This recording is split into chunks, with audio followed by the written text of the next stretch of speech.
mejor que tú, Odette. Lorena lo dijo con esa sonrisa venenosa que ya conocía tan bien, esa que guardaba para los momentos en que quería clavarme el puñal más profundo. El silencio cayó sobre la mesa del comedor como una losa de cemento. Manuel, mi hijo, mi único hijo, el niño que crié con estas manos arrugadas, seguía masticando su pollo como si nada hubiera pasado. Perdón. Las palabras salieron de mi garganta como un susurro ronco, incrédulo. 71 años tengo en esta tierra, y jamás pensé que escucharía algo así en mi propia casa. Bueno, en lo que una vez fue mi casa hasta que Lorena se mudó aquí hace 3 años y decidió que todo debía cambiar según sus caprichos. Lo que oíste, suegrita. Su voz destilaba ese veneno dulce que usaba cuando quería herirme delante de otros. Manuel merece una madre que lo apoye en lugar de criticar cada decisión que tomamos. Una madre que entienda que él ya no es un niño y que tiene una esposa que lo ama de verdad. Sentí como si me hubieran abofeteado con una plancha caliente. Mis ojos buscaron los de Manuel, esperando, rogando que dijera algo, cualquier cosa en mi defensa. Pero él siguió comiendo, evitando mi mirada como un cobarde. Como si yo fuera invisible. Como si las palabras de su esposa fueran la verdad absoluta tallada en mármol. El olor a pollo asado que había llenado la casa con tanto amor hace apenas una hora, ahora me revolvía el estómago. Yo misma había preparado esa comida, levantándome desde las 5 de la mañana para hacer el sofrito perfecto, para que la carne quedara doradita como a él le gustaba desde niño. Había puesto la mesa con los platos de porcelana que heredé de mi madre, esos que solo sacaba para las ocasiones especiales, porque consideraba que cada comida con mi hijo era especial. Lorena, yo nunca. Intenté explicarme, pero ella levantó la mano como si fuera una reina ordenando silencio a su sirvienta. No, Odette, ya basta.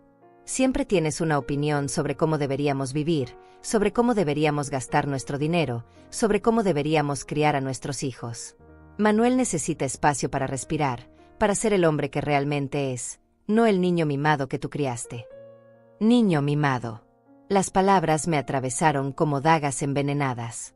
Recordé todas esas noches cuando Manuel era pequeño y se enfermaba, cuando me quedaba despierta toda la noche poniendo paños fríos en su frente, cuando caminaba kilómetros bajo la lluvia para conseguir las medicinas que no podíamos pagar.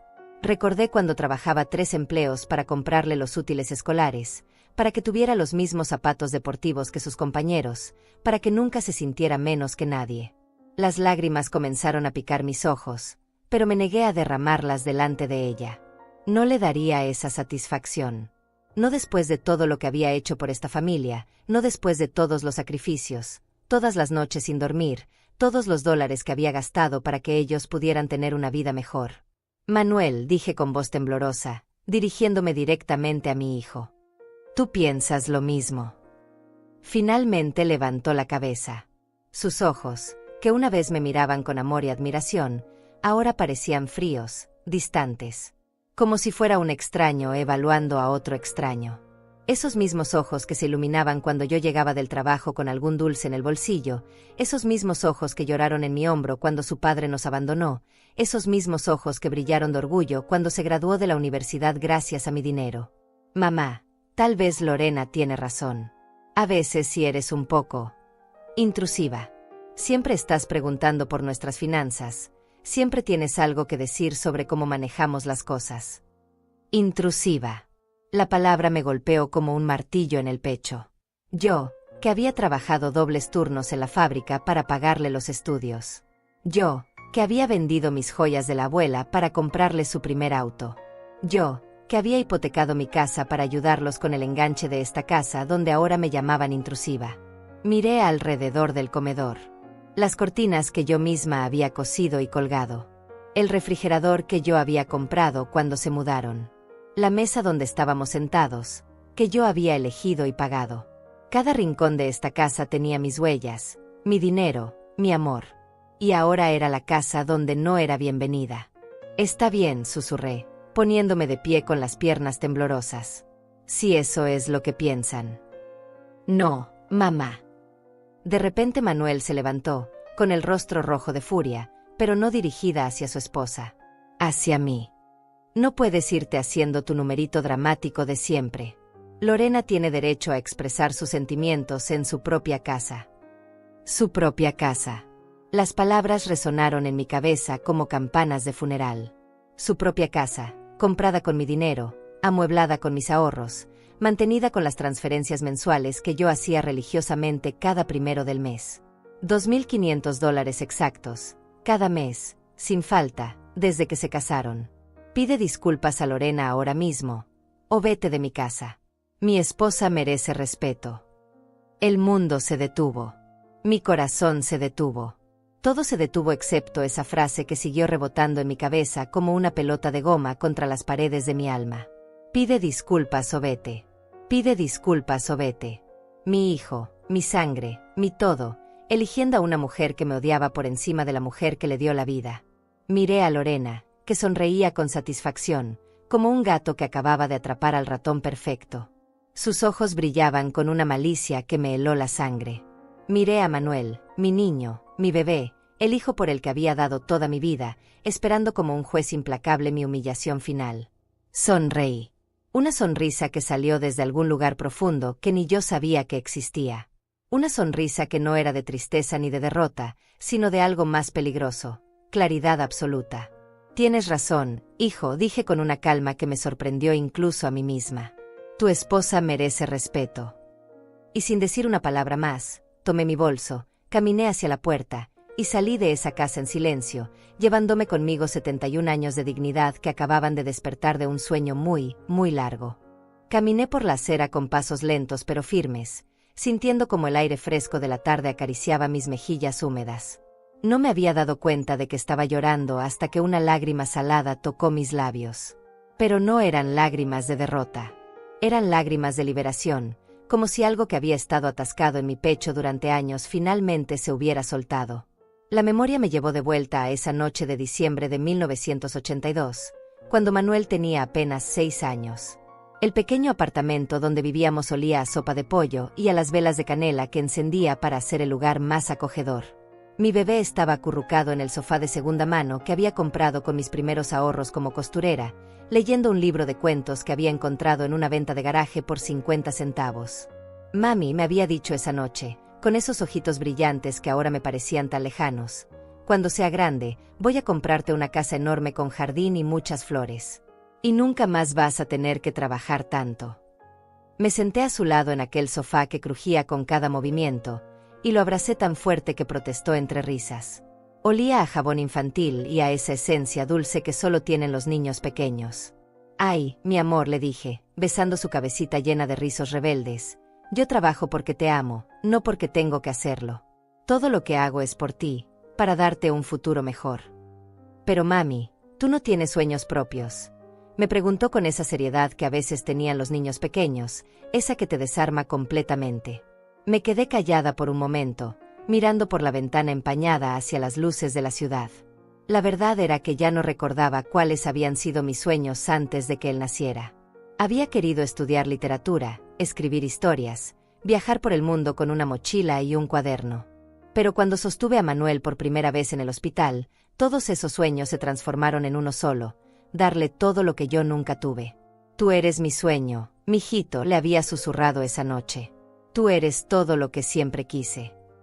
Ahora, 30 años después, caminando sola por esta calle que conocía de memoria, me preguntaba si había sido un error decirle eso a un niño de 6 años. Si había sido un error convertirlo en el centro de mi universo, en la razón de cada decisión, en el propósito de cada día de mi existencia. Recordé las mañanas cuando se levantaba para ir a la escuela. Yo siempre me despertaba una hora antes para prepararle el desayuno perfecto: huevos revueltos con queso, tostadas doraditas, jugo de naranja recién exprimido, y siempre, siempre una nota de amor en su lonchera. Que tengas un día hermoso, mi príncipe. Mami te ama hasta la luna y de regreso. Las otras madres se burlaban de mí en las reuniones escolares. Odette lo consiente demasiado, decían. Vas a criar a un niño dependiente. Pero yo no les hacía caso. Manuel era especial, era inteligente, era cariñoso. Merecía todo mi amor, toda mi atención, todos mis sacrificios.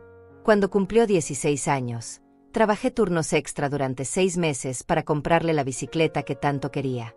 Una mountain bike roja de $500 que vi en la vitrina de la tienda deportiva. Recordé la cara de asombro cuando se la regalé en su cumpleaños, como me abrazó tan fuerte que pensé que me iba a quebrar las costillas. «Eres la mejor mamá del mundo», me dijo. «No sé cómo haces para darme todo lo que quiero». «Porque te amo más que a mi propia vida», le respondí, y lo decía en serio. Cada fibra de mi ser existía para él.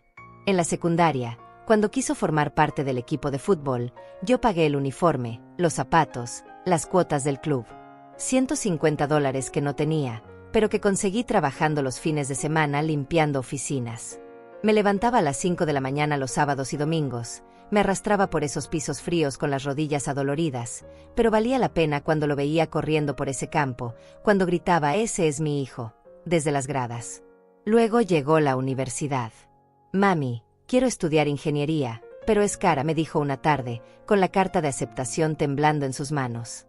La matrícula era de $3,000 por semestre. Yo ganaba apenas $1,200 al mes en la fábrica. «No te preocupes, mi amor», le dije sin dudar ni un segundo. «Mamá se encarga de todo». Hipotequé la pequeña casa que había comprado con tanto esfuerzo. Trabajé dobles turnos hasta que mis manos sangraron de tanto coser.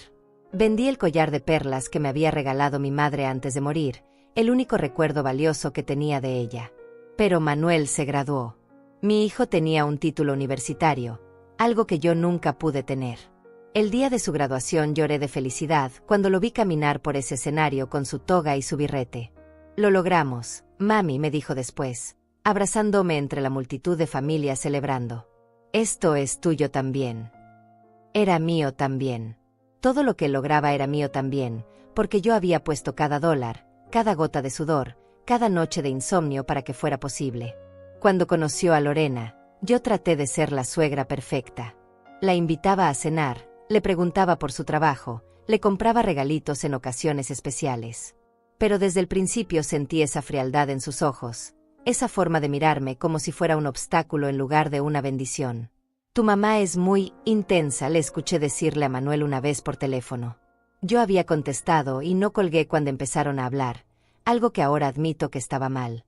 Siempre está llamando, siempre preguntando, siempre metiéndose en nuestros planes. «Es que me ama mucho», respondió Manuel, pero ya su voz no sonaba con el mismo orgullo de antes. Sonaba cansada. «Siempre ha sido así. Pero ya no eres un niño, Manuel. Tienes 30 años. Es hora de que cortes el cordón umbilical». Cordón umbilical. Como si mi amor fuera algo de lo que él necesitara liberarse. Como si todo lo que había hecho por él fuera una carga en lugar de un regalo. Llegué a mi pequeño apartamento, el mismo donde había criado a Manuel, el mismo que casi pierdo por pagar sus estudios, pero que logré recuperar trabajando como una loca durante años. Me senté en el mismo sofá donde él me había prometido que me cuidaría para siempre, donde habíamos visto películas los domingos, donde él hacía las tareas mientras yo preparaba la cena. Tomé el álbum de fotos que siempre tenía sobre la mesita de centro.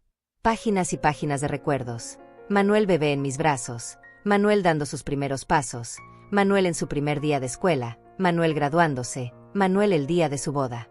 En cada foto, mi cara brillaba de felicidad y orgullo. En las últimas fotos, las de su boda, Lorena aparecía radiante mientras yo, sin darme cuenta entonces, ya me veía un poco perdida, como si estuviera tratando de encontrar mi lugar en una historia que ya no me pertenecía completamente. ¿Dónde me perdí?, le pregunté en voz alta a esa mujer de las fotos, a esa Odette que había dado todo por amor y que ahora se preguntaba si había dado demasiado. 3 días pasaron en un silencio que me envolvía como una manta pesada. 3 días sin que mi teléfono sonara, sin que Manuel apareciera por mi puerta con esa sonrisa que solía iluminar mi mundo, sin que nadie preguntara cómo estaba. Fue en esa tercera tarde, mientras ordenaba mis papeles en el escritorio de mi dormitorio, que la realidad me golpeó como un balde de agua helada.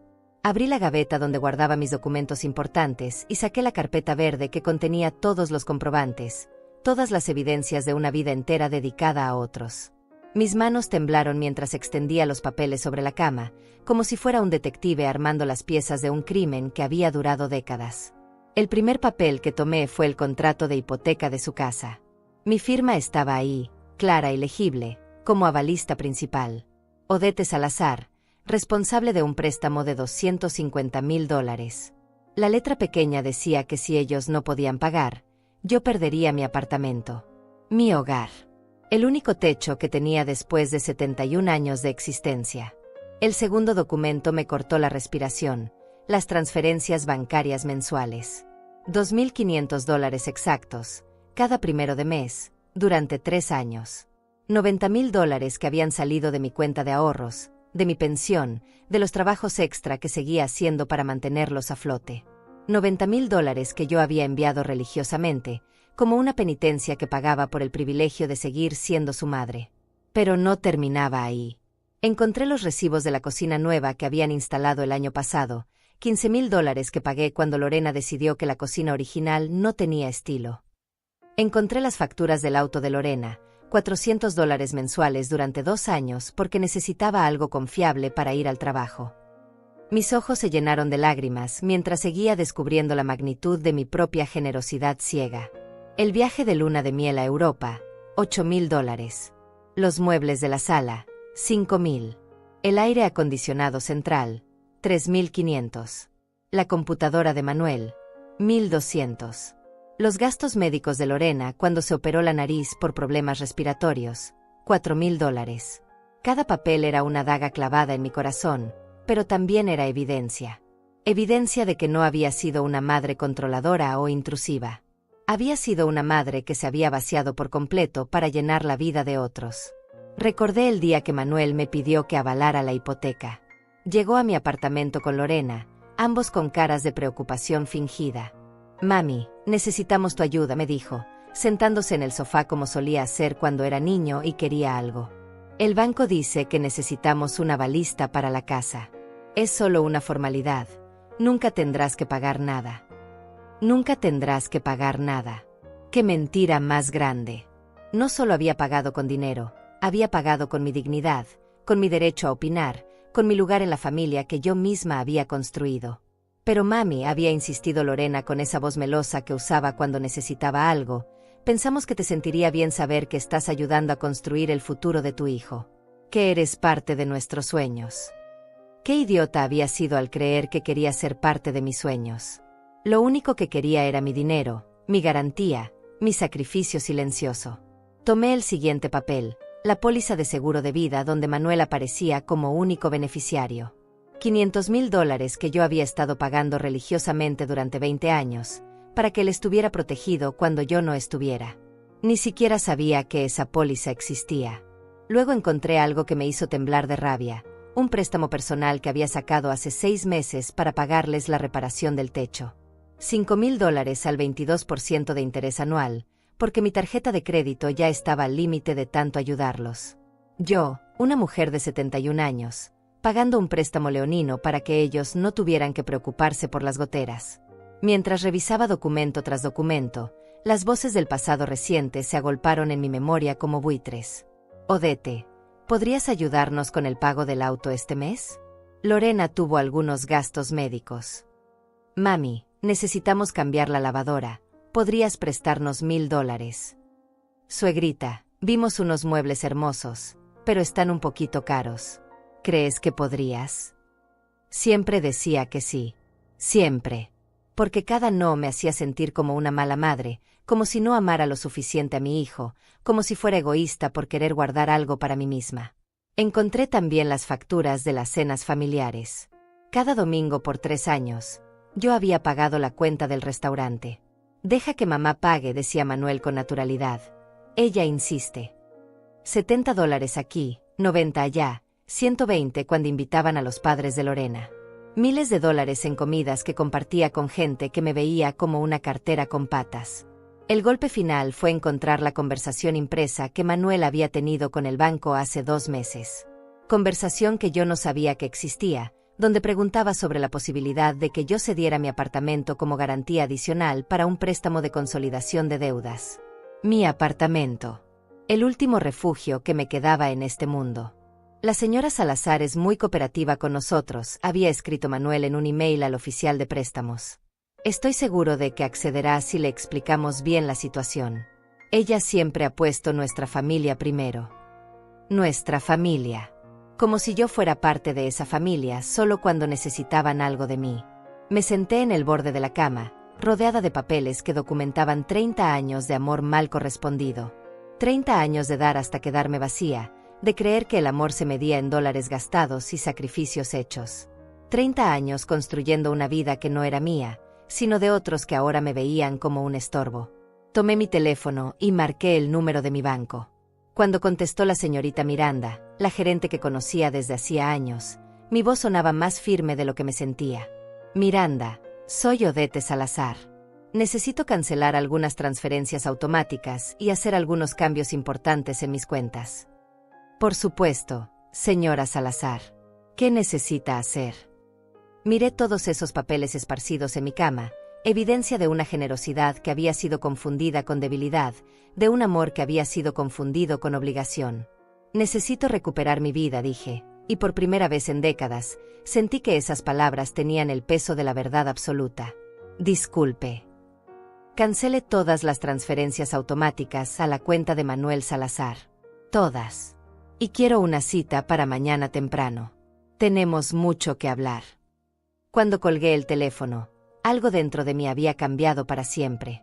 Ya no era la madre que daba todo sin preguntar. Era una mujer que acababa de despertar de un sueño que había durado demasiado tiempo.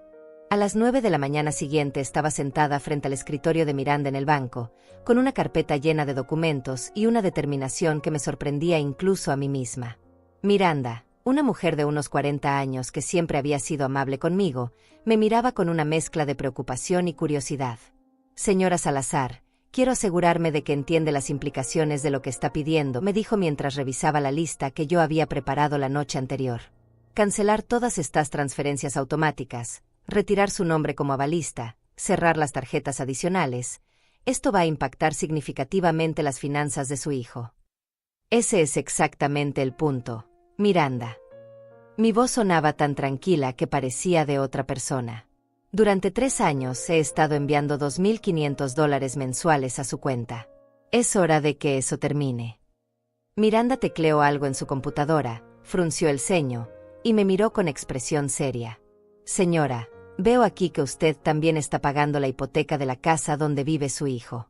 Si retira su aval, ellos tendrían que refinanciar o encontrar otro avalista en 30 días, o el banco podría iniciar un proceso de ejecución hipotecaria. Lo sé. Las palabras salieron de mi boca sin la menor vacilación. Ya no es mi responsabilidad. Miranda guardó silencio por un momento, estudiando mi cara como si tratara de encontrar señales de que me había vuelto loca. Finalmente suspiró y comenzó a teclear. Muy bien. Procedamos paso a paso. Primero, las transferencias automáticas. Mientras ella trabajaba en la computadora, yo saqué mi teléfono y comencé a hacer algo que no había hecho en 3 años. Revisar mis propias finanzas. Miranda me había dado una impresión de todos mis movimientos bancarios del último año, y los números me dejaron sin aliento. En 12 meses, había transferido $30,000 a la cuenta de Manuel. Había pagado $16,000 en cuotas de hipoteca como avalista. Había gastado $8,500 en emergencias familiares que aparecieron como retiros en efectivo. Había pagado $4,000 en seguros de auto, médico y vida de los que ellos eran beneficiarios. $58,500 en un año. Más de lo que ganaba en mi pensión completa. Había estado viviendo de mis ahorros, vaciando la cuenta que había construido trabajando durante 40 años, solo para mantener a flote a 2 adultos que me trataban como si fuera una molestia. Señora Salazar, Miranda me devolvió a la realidad. Las transferencias automáticas han sido canceladas. ¿Quiere que también bloquee cualquier intento futuro de transferencias manuales a esas cuentas? Sí. No hubo duda en mi respuesta. Y quiero cambiar todas mis contraseñas. Mi hijo tiene acceso a mi banca en línea. La cara de Miranda se ensombreció. Su hijo ha estado haciendo transferencias sin su autorización. Pensé en todas las veces que Manuel había tomado prestado dinero directamente de mi cuenta, siempre con la promesa de devolverlo pronto. Dinero que nunca regresó. Digamos que ya no quiero que tenga esa facilidad. Mientras Miranda procesaba todos los cambios, decidí llamar a la compañía de seguros. El señor García, mi agente de seguros desde hacía 15 años, se sorprendió cuando le dije que quería cambiar el beneficiario de mi póliza de vida. Señora Odette, ¿está segura? Su hijo ha sido el beneficiario durante 2 décadas. Completamente segura. Quiero cambiar el beneficiario a la Cruz Roja. Los $500,000 irán a una organización que realmente ayuda a la gente. Hubo un silencio incómodo del otro lado de la línea. Señora, ¿ha hablado de esto con Manuel? Es una decisión muy importante. Señor García, es mi póliza, pagada con mi dinero durante mi vida. No necesito el permiso de nadie para decidir qué hacer con ella. Después de terminar con el seguro, llamé a la compañía de la tarjeta de crédito. Quiero cancelar todas las tarjetas adicionales asociadas a mi cuenta, le dije a la operadora. Y quiero cambiar mi dirección de envío de estados de cuenta. ¿Las tarjetas adicionales han sido comprometidas, señora? No. Solo ya no quiero que las tengan. Cada llamada telefónica era como quitarme una cadena que había llevado puesta durante años sin darme cuenta. Con cada cancelado y cada procesado, sentía como si pudiera respirar un poco más profundo. Miranda terminó con todos los cambios bancarios y me entregó una carpeta con los nuevos documentos. Señora Salazar, debo preguntarle, ¿está atravesando algún problema familiar? Estos cambios son bastante drásticos. Me quedé callada por un momento, pensando en cómo explicar 71 años de vida resumidos en una decisión. Miranda, ¿tú tienes hijos? Sí, 2 pequeños. ¿Harías cualquier cosa por ellos? Por supuesto. Yo también pensaba eso. Pero hay una diferencia entre hacer cualquier cosa por tus hijos y dejar que tus hijos hagan cualquier cosa contigo. Miranda asintió lentamente, como si entendiera más de lo que estaba dispuesta a admitir. ¿Hay algo más que pueda hacer por usted? Sí. Quiero abrir una cuenta de ahorros nueva, una que nadie más conozca. Y quiero transferir el dinero que me queda a esa cuenta. Cuando salí del banco, tenía una nueva tarjeta de débito, nuevas contraseñas, y por primera vez en años, tenía dinero que era solo mío. No mucho, la verdad. Después de años de sangrarme económicamente por mi familia, me quedaban apenas $18,000 en ahorros. Pero eran mis $18,000. Caminé hasta la cafetería que estaba en la esquina del banco, un lugar pequeño y acogedor donde nunca había entrado porque siempre tenía prisa para llegar a casa a cocinar para Manuel o a esperar sus llamadas. Pedí un café con leche y un pedazo de pastel de chocolate, lujos que me había negado durante años porque estaba cuidando el dinero para emergencias familiares. Mientras saboreaba el café, que estaba delicioso y cremoso, saqué mi teléfono y vi 3 llamadas perdidas de Manuel. 3 llamadas en 1 hora. Sonreí por primera vez en días. Era viernes, día de transferencia. Seguramente ya había intentado usar sus tarjetas de crédito adicionales y se había dado cuenta de que no funcionaban. El teléfono volvió a sonar. Manuel. Esta vez contesté. Mamá, ¿dónde estás? Tenemos que hablar urgentemente. Estoy tomando café, hijo. ¿Qué necesitas? Mamá, hay algo raro con las cuentas. La transferencia de este mes no llegó, y mi tarjeta de crédito fue rechazada en el supermercado. ¿Tuviste algún problema en el banco? Tomé otro sorbo de mi café, saboreando tanto el líquido como el momento. No, Manuel, no tuve ningún problema. Al contrario, resolví muchos problemas. ¿Qué quieres decir? Quiero decir que ya no voy a seguir manteniéndolos. Se acabaron las transferencias, se acabaron las tarjetas adicionales, se acabó todo. El silencio del otro lado fue tan profundo que pensé que se había cortado la llamada. Finalmente, Manuel habló con una voz que no reconocí. Mamá, no puedes hacer esto. Tenemos gastos, tenemos compromisos. ¿Qué vamos a hacer? Lo mismo que hace cualquier pareja de adultos responsables. Manuel, trabajar para mantenerse. Pero mamá. No hay peros, hijo. Tú mismo me dijiste que ya era hora de que dejara de ser intrusiva en tu vida. Bueno, esto es lo menos intrusivo que puedo ser. Colgué el teléfono, lo apagué, y continué disfrutando mi café. Por primera vez en años, el silencio me sonaba a música. Las siguientes 2 semanas fueron como vivir en el ojo de un huracán. Mi teléfono no paraba de sonar, pero yo había aprendido algo nuevo, el poder del botón de silencio.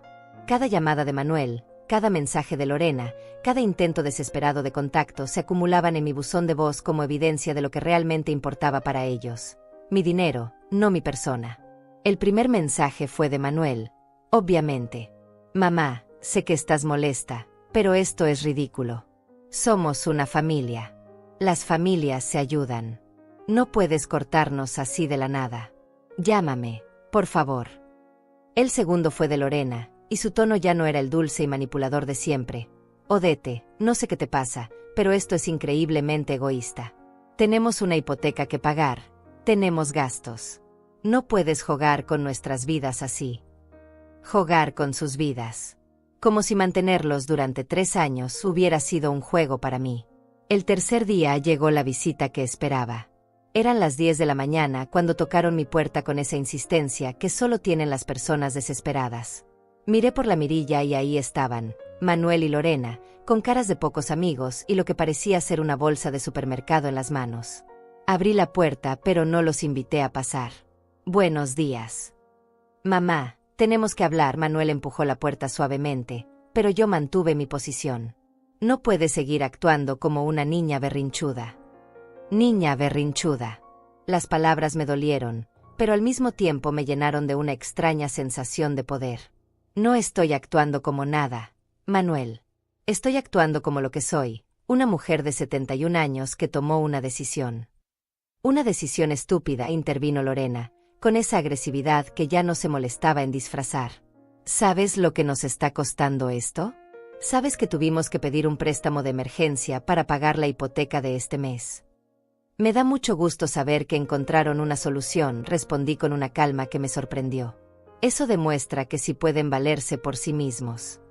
Manuel metió el pie en la puerta cuando intenté cerrarla. Mamá, trajimos algunas de tus cosas favoritas, dijo señalando la bolsa. Los bombones que te gustan, ese té de manzanilla que siempre tomas, y algunas fotos nuestras que pensamos que te gustaría tener. Miré la bolsa como si fuera una serpiente venenosa. Sabía exactamente lo que estaba pasando. Era la táctica que había visto usar a Manuel desde niño. Primero el berrinche, luego la manipulación emocional, finalmente los regalitos y las promesas. ¡Qué considerados!, dije sin mover ni un músculo para tomar la bolsa. Pero no necesito nada de eso. Mira, mamá, Manuel cambió su tono a ese que usaba cuando trataba de convencerme de algo importante. Sé que Lorena y tú tuvieron una diferencia de opiniones el otro día. Pero ella se siente muy mal por lo que pasó. ¿Verdad, amor? Lorena esbozó una sonrisa que no llegaba ni cerca de sus ojos. Sí, Odette. Lamento si mis palabras te molestaron. A veces hablo sin pensar. Lamento si mis palabras te molestaron. No lamento haber sido cruel contigo o lamento haberte faltado el respeto. Sino lamento si te molestaron, como si el problema fuera mi sensibilidad y no su crueldad. Acepto tu disculpa, Lorena, dije, y vi cómo sus caras se iluminaron por un segundo. Pero eso no cambia nada. La luz se apagó inmediatamente. ¿Qué quieres decir?, preguntó Manuel. Quiero decir que una disculpa no borra 3 años de faltas de respeto. Una disculpa no borra el hecho de que me pidieron que me fuera de su casa. Una disculpa no devuelve los $90,000 que gasté en ustedes. $90,000. Lorena casi gritó. Estás exagerando. Saqué mi teléfono del bolsillo y abrí la aplicación del banco. ¿Quieres que revisemos los números juntas, Lorena? Porque tengo cada transferencia, cada pago, cada centavo documentado.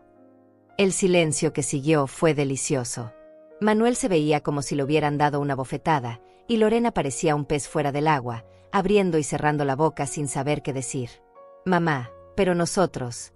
Nunca te pedimos todo eso, balbuceó Manuel finalmente. Tú insistías en ayudarnos. Tienes razón, admití, y por un momento pensaron que había ganado. Yo insistía, porque creía que era lo que hacían las madres que amaban a sus hijos. Pero me di cuenta de algo importante. Hay una diferencia entre amar y permitir que te usen. No te estábamos usando. Lorena recuperó su voz, pero ahora sonaba histérica. Somos familia. Las familias se apoyan mutuamente. Así. ¿Y cuándo me apoyaron ustedes a mí? ¿Cuándo se preocuparon por cómo yo estaba pagando todo eso? ¿Cuándo me preguntaron si yo necesitaba algo? No hubo respuesta porque no la había. En 3 años de matrimonio, ni una sola vez me habían preguntado si yo estaba bien, si yo necesitaba ayuda, si yo tenía algún sueño o deseo propio. Mira, mamá, Manuel intentó otro enfoque. Entiendo que estés dolida. Pero no puedes castigarnos así. Tenemos gastos reales, responsabilidades reales. Y yo tengo una vida real que quiero vivir, respondí. 71 años. Manuel. 71 años esperando que alguien me preguntara qué quiero yo. ¿Qué necesito yo? ¿Qué me haría feliz a mí? ¿Y qué quieres?, preguntó Lorena con sarcasmo. ¿Que te roguemos? ¿Que te pidamos perdón de rodillas? La verdad era que una semana antes, quizás eso me habría bastado. Una disculpa sincera, un reconocimiento de todo lo que había hecho, una promesa de respeto. Pero ya no. Algo había cambiado en mí de manera irreversible. No quiero nada de ustedes, dije, y cada palabra resonó con la verdad más pura que había sentido en años. Absolutamente nada. Eso es mentira, Manuel se estaba poniendo rojo de la ira. Todos necesitamos algo de alguien. ¿Qué vas a hacer cuando te enfermes? ¿Qué vas a hacer cuando necesites ayuda? ¿Quién va a cuidarte? Era la amenaza final, la carta que guardaba para el momento más desesperado, el miedo a la soledad, el terror de envejecer sin apoyo, la idea de que sin ellos yo no era nada. No lo sé, Manuel, admití con total honestidad. Pero prefiero arriesgarme a estar sola que seguir pagando por una compañía que no me quiere. Por supuesto que te queremos. Lorena estaba al borde de las lágrimas, pero no de tristeza, sino de frustración. Eres parte de nuestra familia. No, dije con una claridad cristalina. Soy parte de su presupuesto. Esta vez sí cerré la puerta, con seguro incluido. Escuché sus voces del otro lado, primero suplicantes, luego furiosas, finalmente amenazantes. Está bien, mamá. Pero no vengas llorando cuando te des cuenta de lo que perdiste. No todos van a aguantarte como nosotros. Me senté en mi sofá, el mismo donde Manuel me había prometido cuidarme siempre, y esperé a que mis manos dejaran de temblar. No temblaban de miedo o de tristeza. Temblaban de una emoción que no había sentido en décadas. Libertad. Por primera vez en años, mi casa se sentía como mi hogar. Fue el miércoles por la tarde, exactamente 3 semanas después de mi decisión, cuando sonó el timbre de una manera diferente. No era la insistencia desesperada de Manuel o la agresividad de Lorena. Era un toque suave, casi tímido. Cuando abrí la puerta, me encontré con la cara más hermosa que había visto en meses. Miriam, mi nieta de 17 años. Hola, abuela, me dijo con esa sonrisa dulce que había heredado de Manuel cuando era niño, antes de que la vida lo convirtiera en un extraño. ¿Puedo pasar? Claro, mi amor, la abracé y sentí como algo en mi pecho se aflojaba por primera vez en semanas. Pero dime, tus padres saben que estás aquí. Miriam se sentó en el sofá y negó con la cabeza. Les dije que iba a estudiar con una amiga. No quería que me prohibieran venir a verte. Esas palabras me dolieron más de lo que esperaba. Te prohibieron verme. No exactamente prohibir, Miriam jugó con el borde de su suéter, una costumbre que tenía desde pequeña cuando estaba nerviosa. Pero mamá dice que estás pasando por una etapa difícil y que es mejor darte espacio hasta que entres en razón. Punto. Entrar en razón. Como si defender mi dignidad fuera una locura temporal. ¿Y tú qué piensas, Miriam?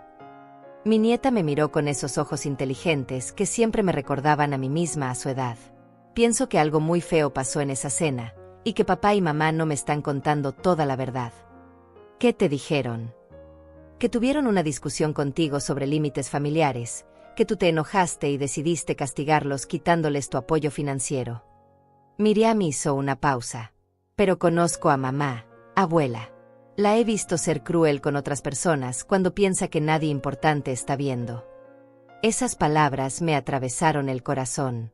Mi nieta, una niña que apenas estaba empezando a descifrar el mundo de los adultos, había visto lo que Manuel se negaba a ver.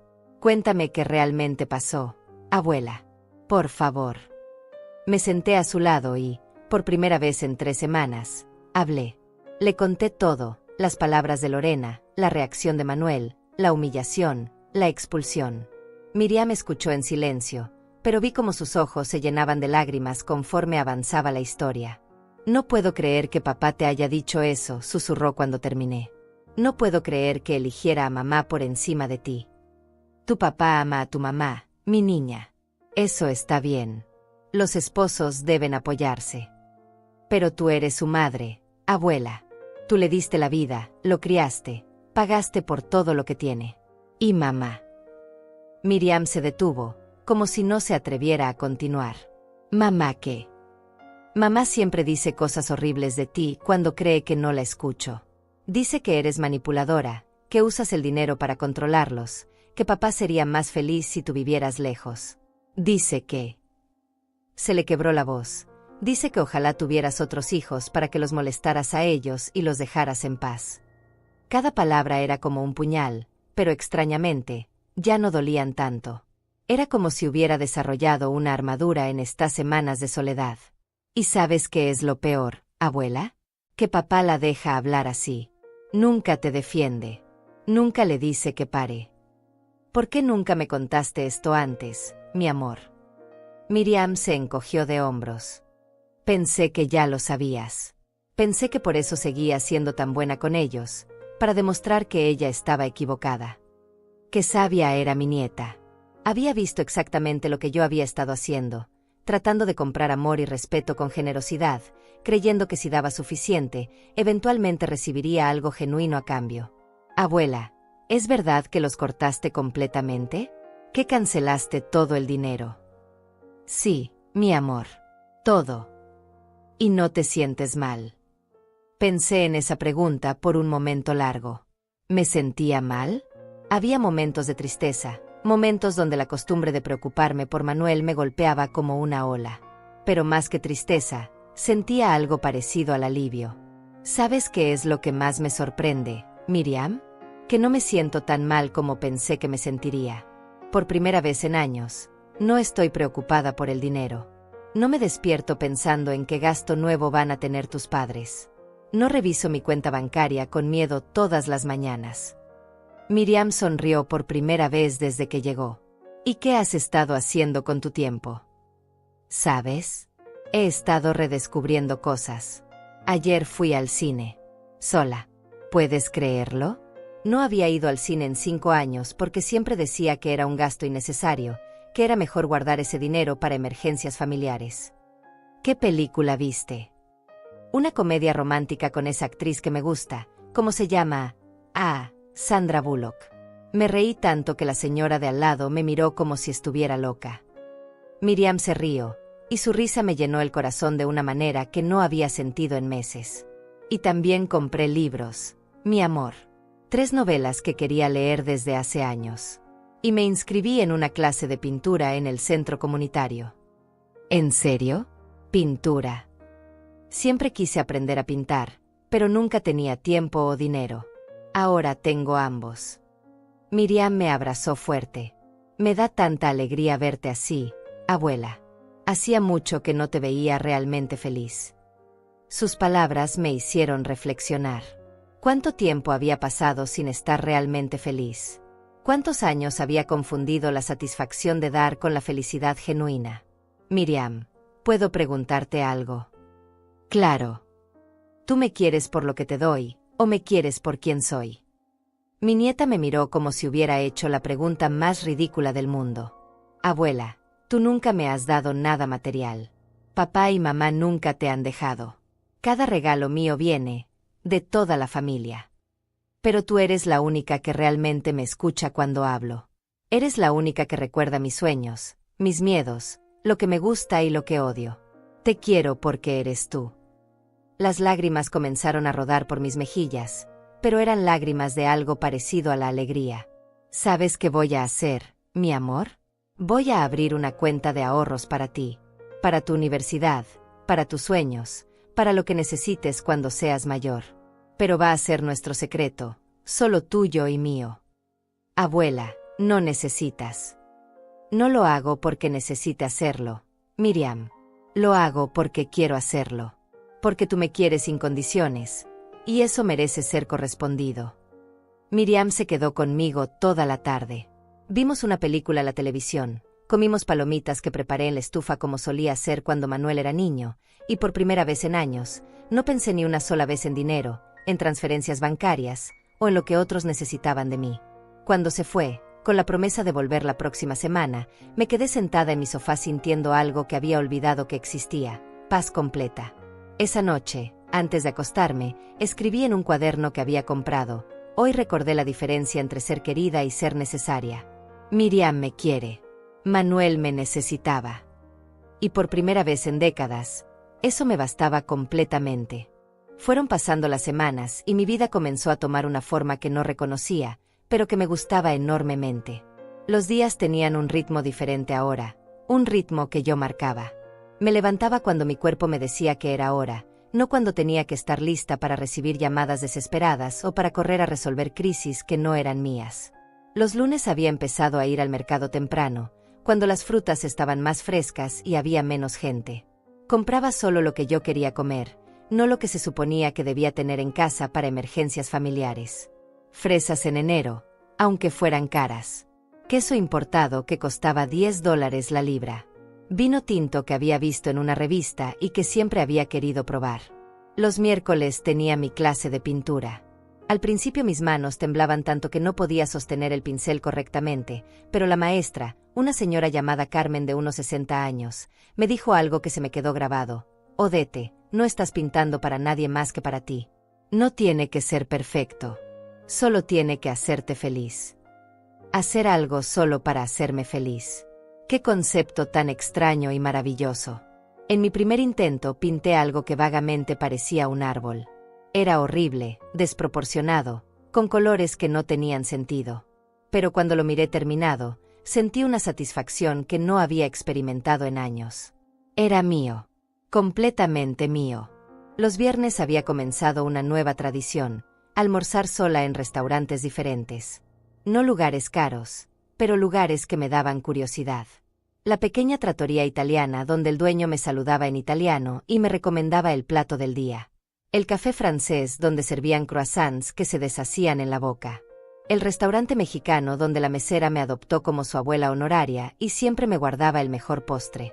Era en uno de estos almuerzos, un viernes soleado de febrero, cuando pasó algo que cambió todo de nuevo.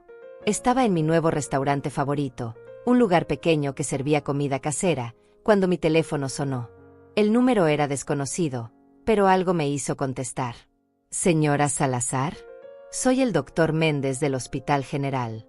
Su hijo Manuel está aquí en emergencias. El mundo se detuvo. Todas mis resoluciones, toda mi fuerza, toda mi nueva independencia se evaporaron en un segundo. ¿Qué pasó? Está bien.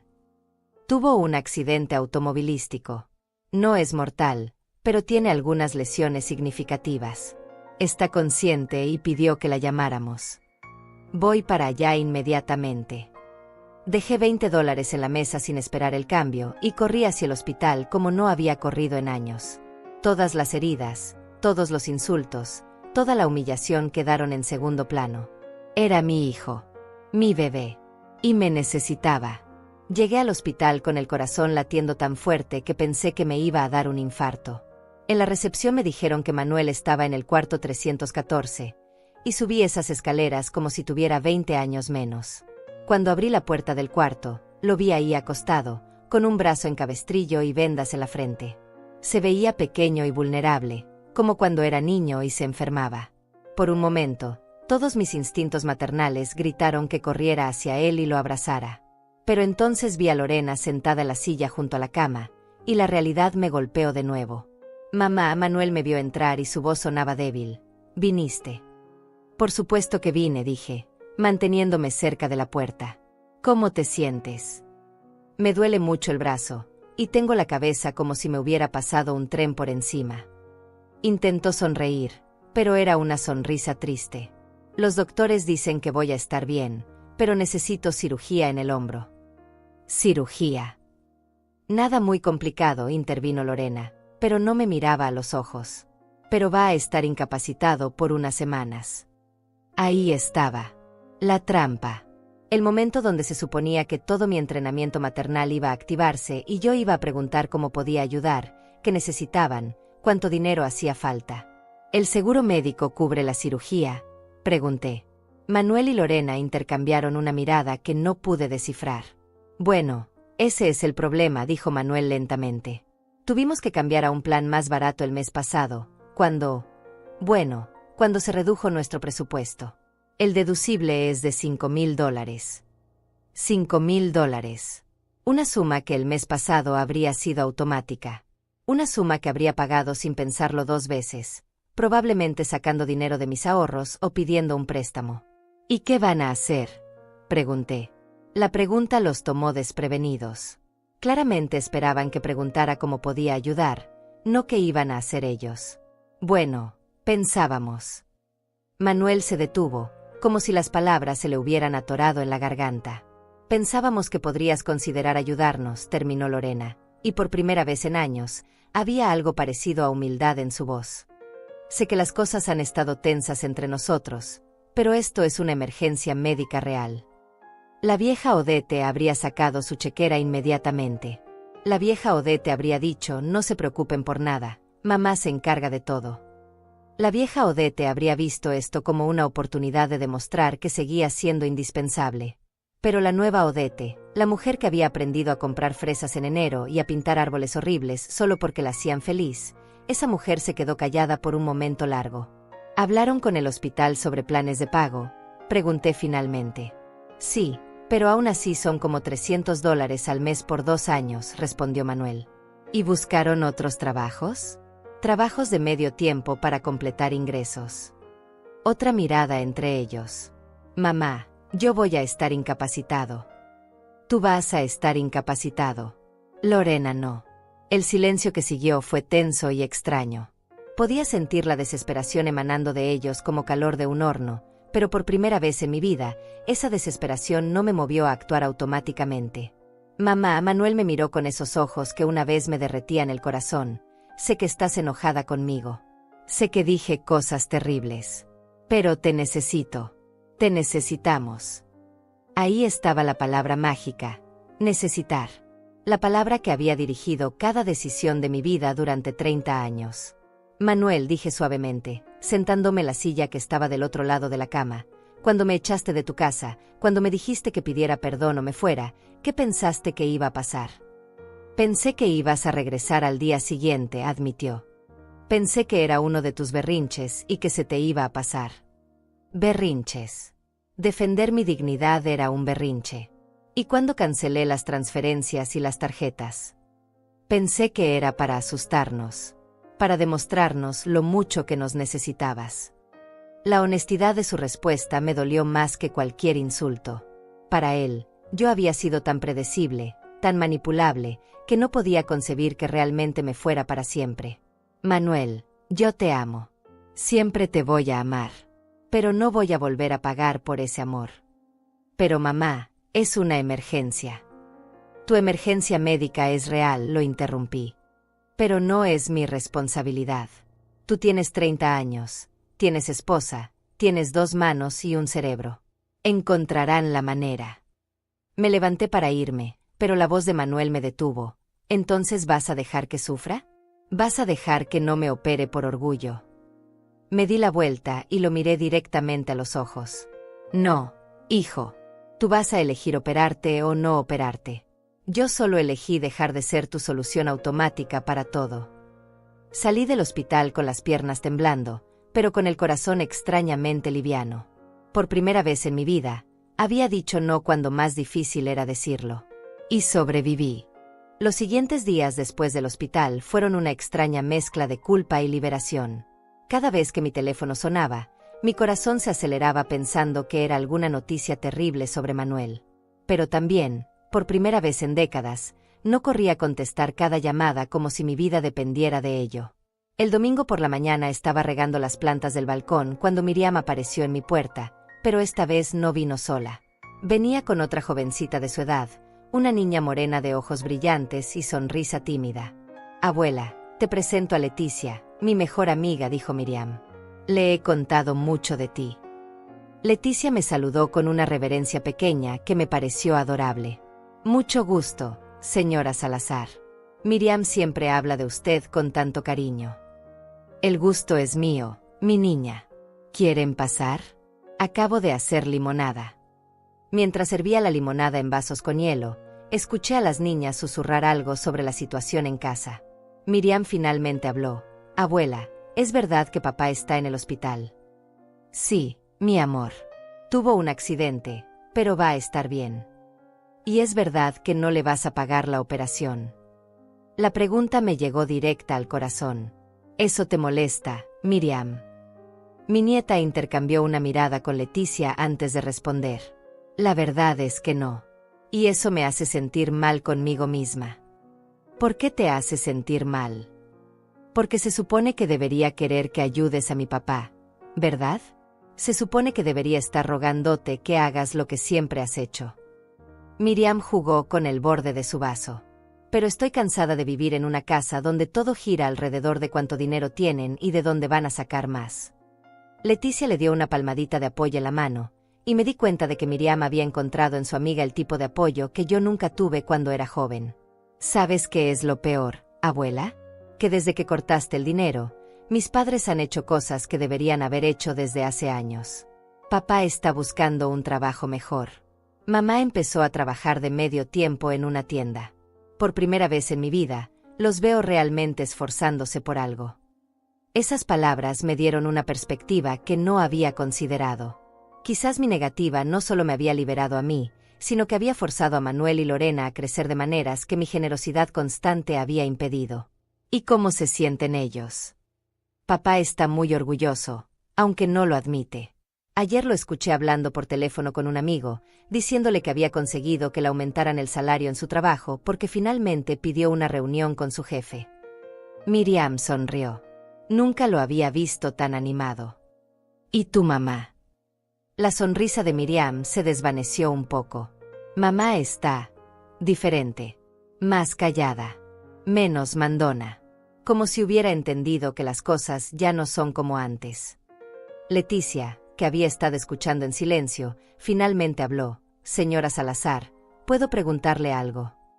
Claro, mi niña. ¿No se siente sola? Mi abuela siempre dice que la familia es lo más importante, sin importar cómo te traten. La pregunta me hizo reflexionar. ¿Me sentía sola? Había momentos, especialmente en las noches, cuando el silencio de mi apartamento se sentía demasiado grande. Momentos cuando veía una película divertida y quería compartir la risa con alguien. Momentos cuando leía algo interesante y no tenía a quien contárselo. ¿Sabes qué, Leticia? Sí me siento sola a veces. Pero hay una diferencia entre estar sola y sentirse sola estando rodeada de gente que no te valora. ¿Qué quiere decir? Quiero decir que durante años estuve rodeada de gente, pero me sentía invisible. Ahora estoy más sola físicamente, pero me siento más vista por mí misma, si eso tiene sentido. Miriam asintió como si entendiera perfectamente. Como cuando estás en una fiesta llena de gente, pero no tienes ganas de hablar con nadie. Exactamente. Leticia me miró con esos ojos jóvenes llenos de curiosidad. ¿Y qué hace para no sentirse sola? ¿Sabes qué descubrí? Que había estado tan ocupada cuidando a otros que me olvidé de conocerme a mí misma. Ahora estoy aprendiendo que me gusta, que me hace feliz, qué quiero hacer con el tiempo que me queda. ¿Cómo qué? Cómo pintar, aunque sea terrible pintando. Cómo ir al cine sola. Cómo comprar flores solo porque me gustan, no porque es el cumpleaños de alguien más. Cómo leer libros que siempre quise leer pero nunca tenía tiempo. ¿Y se arrepiente?, preguntó Miriam, de haberle dicho que no a papá en el hospital. Esa era la pregunta que me había estado persiguiendo durante días. ¿Sabes qué es lo extraño, mi amor? Que no me arrepiento tanto como pensé que me arrepentiría. Y eso me asusta un poco. ¿Por qué la asusta? Porque significa que tal vez debería haber dicho que no mucho antes. Significa que tal vez perdí años siendo la persona que otros necesitaban en lugar de ser quien yo realmente era. Las niñas se quedaron calladas por un momento, procesando mis palabras. Finalmente, Leticia habló de nuevo. Mi mamá siempre dice que los adultos cometen errores también, pero que nunca es demasiado tarde para cambiar. Tu mamá es muy sabia. Abuela, dijo Miriam de repente, ¿puedo preguntarte algo que tal vez te moleste? Pregunta lo que quieras, mi amor. ¿Tú crees que papá realmente te ama? ¿O solo ama lo que haces por él? La pregunta me golpeó como un puño en el estómago, pero era una pregunta que yo misma me había estado haciendo. Creo que tu papá me ama a su manera, Miriam. Pero creo que confundió amarme con necesitarme. Y yo confundí amarlo con dar todo por él. ¿Crees que algún día van a arreglar las cosas? No lo sé, admití honestamente. Pero sé que si las arreglamos, tiene que ser de una manera diferente. Tiene que ser con respeto mutuo, no con una dándolo todo y el otro recibiéndolo todo. Miriam se levantó y me abrazó fuerte. Te amo, abuela. Te amo como eres, no por lo que puedas darme. En ese abrazo sentí algo que no había sentido en años. Amor puro, sin condiciones, sin expectativas ocultas, sin transacciones. Era el tipo de amor que había estado buscando toda mi vida sin darme cuenta de que ya lo tenía, aquí, en esta niña que me veía como persona y no como benefactora. Yo también te amo, mi niña. Más de lo que las palabras pueden expresar. Cuando las niñas se fueron esa tarde, me senté en mi balcón con una taza de té y miré hacia el horizonte. Por primera vez en meses, me permití imaginar un futuro. Un futuro donde yo era la protagonista de mi propia vida, no un personaje secundario en la vida de otros. Y ese futuro, por primera vez en décadas, me parecía brillante y lleno de posibilidades que eran completamente mías. 6 meses después de esa tarde de abril, cuando todo cambió, estoy sentada en la terraza de un pequeño café en el centro histórico de la ciudad, observando a la gente pasar mientras saboreo un capuchino que cuesta más de lo que solía gastarme en mí misma en una semana entera. Tengo un libro abierto en la mesa, una novela de Isabel Allende que había querido leer durante años, y mi cuaderno de bocetos donde he estado dibujando las palomas que vienen a buscar migajas. Mi teléfono vibra con un mensaje de texto. Es de Miriam. Abuela, ¿puedo ir a visitarte el sábado? Quiero enseñarte mis fotos del viaje escolar. Sonrío mientras respondo que sí, que siempre es bienvenida. Mi nieta se ha convertido en la luz de mis días, la conexión genuina que me recuerda que el amor verdadero existe y no necesita ser comprado. Hace 3 semanas recibí una llamada inesperada. Era Manuel. Su voz sonaba diferente, más madura, menos demandante. Mamá, ¿podríamos hablar? No para pedirte nada, se apresuró a aclarar, solo para hablar. Nos encontramos en un parque público, territorio neutral donde ninguno de los dos tenía ventaja. Manuel llegó caminando, no en auto, y me di cuenta de que había bajado de peso. Se veía menos blando, más definido, como si el esfuerzo físico hubiera esculpido no solo su cuerpo sino también su carácter. Te ves bien, le dije, y era verdad. Me siento diferente, admitió, sentándose en la banca a una distancia respetuosa. La cirugía del hombro salió bien. Conseguimos pagar todo con el plan de pagos del hospital y el trabajo extra que conseguí, Lorena. Me alegro. Mamá, vine a decirte algo que debería haberte dicho hace mucho tiempo. Respiró profundo, como si estuviera reuniendo valor. Tenías razón. En todo. Las palabras me sorprendieron más de lo que esperaba.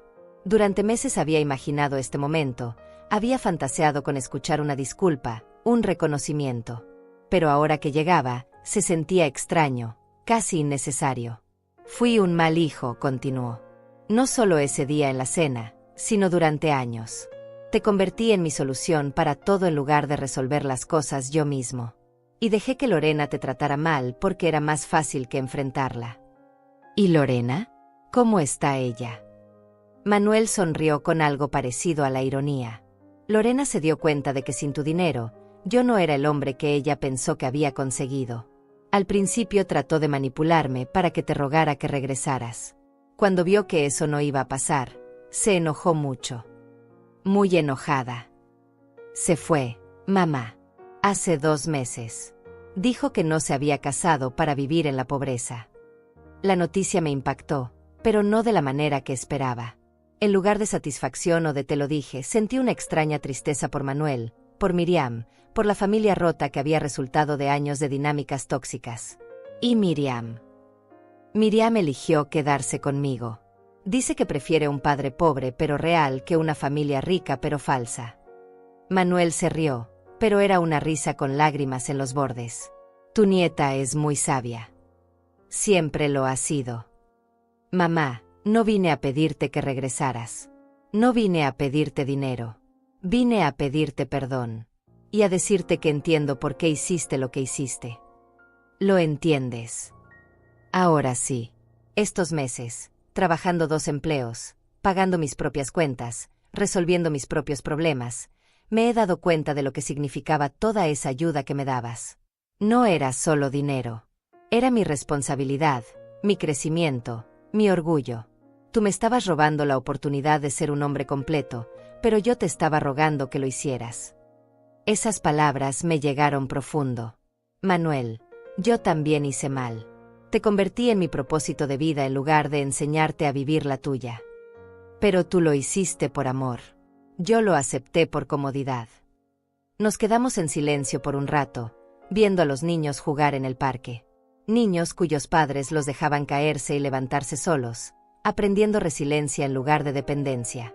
¿Crees que podemos intentar de nuevo?, me preguntó finalmente. Como madre e hijo, no como lo que éramos antes. ¿Qué éramos antes, Manuel? Tú eras mi salvavidas y yo era tu razón de existir. Eso no era sano para ninguno de los dos. Miré a mi hijo, realmente lo miré, quizás por primera vez en años. Vi a un hombre de 30 años que finalmente se estaba convirtiendo en adulto. Vi canas prematuras que no había notado antes. Vi responsabilidad en sus ojos donde antes había solo expectativa. Podemos intentar, dije finalmente. Pero con nuevas reglas. ¿Cuáles? Nada de dinero entre nosotros. Si nos vamos a querer, que sea por quienes somos, no por lo que podemos hacer el uno por el otro. Y respeto mutuo, siempre. Acepto esas reglas. Ahora, semanas después de esa conversación, Manuel me llama una vez por semana. No para pedirme nada, sino para contarme sobre su día, sobre los pequeños logros de Miriam, sobre los desafíos que está enfrentando y resolviendo solo. Nuestras conversaciones son más cortas pero más genuinas. Hay menos drama pero más sustancia. La semana pasada me invitó a cenar en su apartamento. Un apartamento mucho más pequeño al que se mudó después de que no pudo pagar la hipoteca de la casa, pero que se siente más como un hogar porque es verdaderamente suyo. Cocinó él mismo. Espagueti con salsa de tomate que estaba un poco salado, pero que comí con gusto porque estaba hecho con esfuerzo propio. Miriam y yo preparamos juntas el postre, un flan que salió perfecto. Mientras cocinábamos, ella me susurró: «Papá es más feliz ahora, aunque tenga menos dinero». Es raro, pero es verdad. Tenía razón. Manuel se veía más liviano, más presente, más el mismo. En cuanto a mí, he descubierto que la vida a los 72 años puede ser una aventura completamente nueva. Me inscribí en una clase de literatura en la universidad para adultos mayores. Hice amistad con una señora llamada Leticia que es viuda como yo y que también está aprendiendo a vivir para sí misma después de décadas de vivir para otros. El mes pasado, Leticia y yo nos fuimos de fin de semana a un pueblo costero que habíamos visto en una revista. Pagué mi parte sin culpa, disfruté cada momento sin preocuparme por el gasto, y me di cuenta de que había olvidado lo que se sentía simplemente existir sin ser útil para alguien más. Mis ahorros, que pensé que se habían agotado, en realidad están creciendo de nuevo. Sin las transferencias mensuales, sin las emergencias constantes, sin los gastos de otros, he redescubierto que mi pensión es suficiente para una vida cómoda cuando esa vida es realmente mía. Esta mañana, mientras me arreglaba para salir al café, me miré en el espejo y vi algo que no había visto en años. A una mujer que se gustaba a sí misma. No perfecta, no joven, pero completa y en paz. Hay una frase que leí en uno de mis libros nuevos que se me quedó grabada: no es venganza, es liberación. Y eso es exactamente lo que siento. No me liberé para lastimar a Manuel o para demostrar un punto. Me liberé para poder respirar, para poder ser, para poder descubrir quién era Odette Salazar cuando no estaba siendo la salvación de alguien más. Termino mi cappuccino y recojo mis cosas. Tengo una clase de pintura en 1 hora, y después voy a almorzar con Leticia. Esta noche Miriam viene a cenar y vamos a ver una película que las dos queremos ver. Mientras camino por la calle, con el sol de la tarde acariciando mi cara, pienso en todo lo que he ganado al perder lo que creía que era mi vida entera. He ganado tiempo, dignidad, paz, y la versión más auténtica de mí misma que he conocido jamás. Hoy no necesito permiso de nadie para vivir. Y esa, finalmente, es la libertad